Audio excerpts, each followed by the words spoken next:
আপনারা দেখছেন day to one news TV, খবর যেখানেই আমরা সেখানেই। মুখ ঢেকেছে কুয়াশায়, কমলো দৃশ্যমানতা, দক্ষিণবঙ্গে ব্যাহত ট্রেন বিমান চলাচল। সপ্তাহের শুরুতেই বিচিত্র আবহাওয়া বঙ্গে, সকাল থেকেই ঘন কুয়াশায় মুখ ঢাকলো দক্ষিণবঙ্গের অধিকাংশ জেলা। দৃশ্যমানতা এতটাই কম যে ট্রেন, বাস তো বটেই, বিমান চলাচলও ব্যাহত হলো সকাল থেকে। বিমান ওঠানামায় সমস্যা, এদিকে লোকাল ও দূরপাল্লার ট্রেনেরও একই অবস্থা।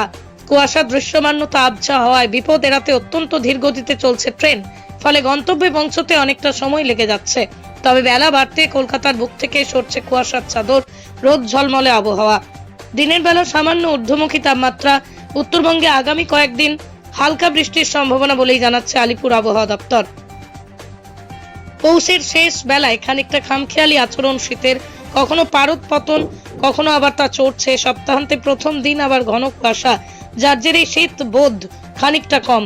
হাওয়া অফিসের পূর্বাভাস, আপাতত কদিন কলকাতা ও দক্ষিণবঙ্গে দিনের বেলায় তাপমাত্রা কিছুটা উপরের দিকে থাকবে, রাতে অবশ্য 16 ডিগ্রি সেলসিয়াসের আশপাশে ঘোরাফেরা করবে। তবে ফের তা কমবে সংক্রান্তির সময়ে।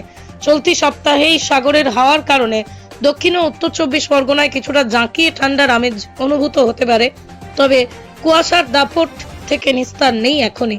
2 24 পরগনা, 2 মেদিনীপুর, হুগলি, মুর্শিদাবাদ, বীরভূমের মতো জেলাগুলিতে সকাল থেকেই ঘন কুয়াশায় ঢাকা পড়বে বলেই পূর্বাভাস